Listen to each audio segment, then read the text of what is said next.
7. Ninja Gaiden on the Master System, a game that exists because Sega refused to let the console die quietly. By 1992, the machine was finished in Japan and America, but thriving in Europe and Brazil, so Sega kept commissioning games. This one, from developer Sims under Tecmo license, is a wall-jumping, shuriken-throwing platformer that holds its own against its famous NES cousins.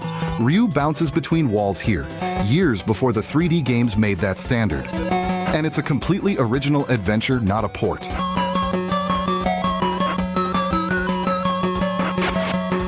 6. Zillion, Sega's anime tie-in that out-Metroids most Metroid clones. Based on a Japanese anime, it drops Agent JJ into a sprawling underground base with one rule: brains before bullets. You gather ID cards, punch codes into terminals, and free teammates who then become playable, each with different stats. In 1987, that structure, exploration, codes, multiple heroes, felt like science fiction. Sega even sold a real Zillion laser tag toy line tied to the show. It reviewed well, then vanished with the console.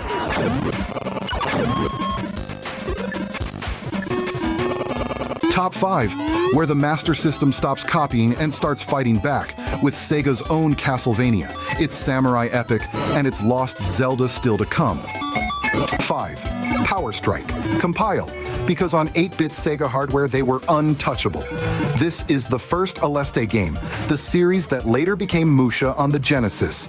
It looks unremarkable in screenshots. In motion, it's absurd. Dozens of enemies, multi-layered fire, and huge bosses at a speed the Master System has no business sustaining. Barely a flicker. Europe got a normal release. America got it mail order only, so you had to post a letter to buy one of the platform's best shooters.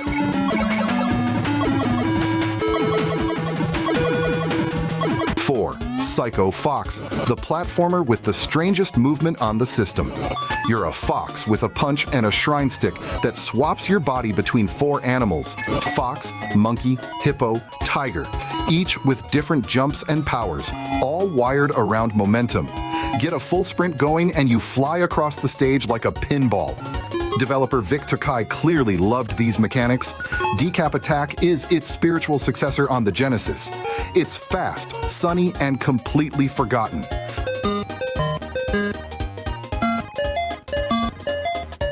3. Master of Darkness. This game is the game everyone calls Sega's Castlevania, and the comparison is earned. Victorian London, the Jack the Ripper murders, and a psychologist named Dr. Social who follows the killings all the way down to a ritual resurrecting Dracula. You climb clock towers and misty graveyards, fighting with canes and daggers instead of whips. It's Sims again, the same team as number 7, moody, precise, generous. It landed in Europe as the 16-bit era roared, so almost nobody noticed one of the system's best Gothic platformers.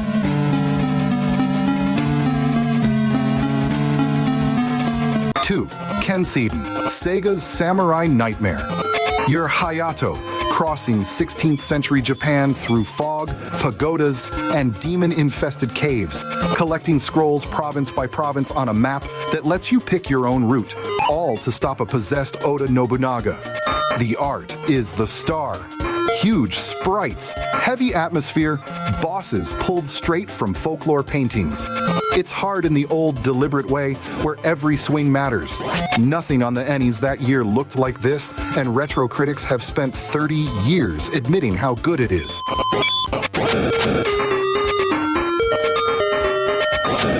And number 1, Golden Axe Warrior, Sega's Lost Zelda. Not inspired by, not adjacent to. A full top-down action-adventure in the exact mold of the original Legend of Zelda. An overworld topping 200 screens, 9 crystals in dungeon labyrinths, items that open new paths, all wearing Golden Axe's world as a skin. It's genuinely good. IGN later filed it among gaming's most shameless Zelda ripoffs. But it launched on a console the West had already abandoned.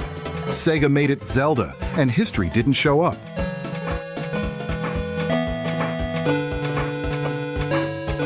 So which of these Master System deep cuts are you hunting down first? And which one did I leave off? Every forgotten game deserves one more continue.